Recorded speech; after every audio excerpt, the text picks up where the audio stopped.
we divide 556 by 5 in long division method.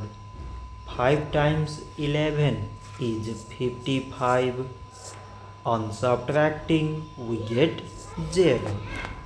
So now we put down this 6 and 5 times 1 means 5. On subtracting we get 1. So now we have no any other number to put it down. So we take here decimal, so that we put 0.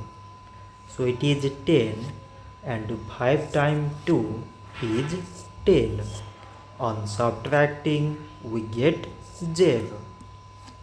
So 556 divided by 5 is 111 decimal 2. So this much for today, and thanks for watching.